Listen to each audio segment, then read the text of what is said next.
And now news of at least one employee right here in San Antonio being fired amid fears of Ebola. As News 4 San Antonio's Jocelyn Tovar explains, the only thing the person says they've done wrong is they traveled to Africa. Jocelyn, what does Texas law say about this?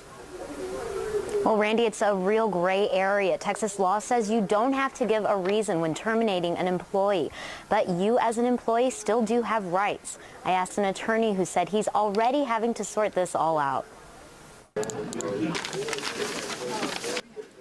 We all know how quickly colds can spread through a workplace, but these days the threat of the common cold has been replaced with concerns about the spread of the Ebola virus. Already receiving calls. This is labor and employment attorney Christopher McKinney. He says he's already received a call from an employee who claims they lost their job because of a trip to Africa. To have been terminated or threatened with termination based on the fear that they may have contracted Ebola. So here's what you need to know.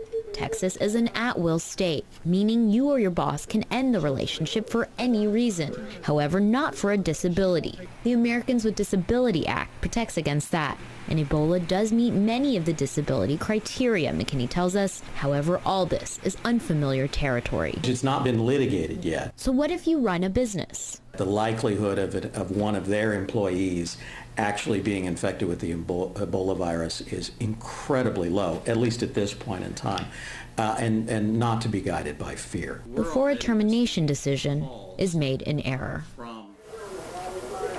And you know, McKinney tells me one call he's received was from a person who traveled to an area that was hundreds of miles away from the outbreak, why he suggests a calm and logical approach when discussing this with employees. Live from the newsroom, Jocelyn Tovar, News 4 San Antonio. All right.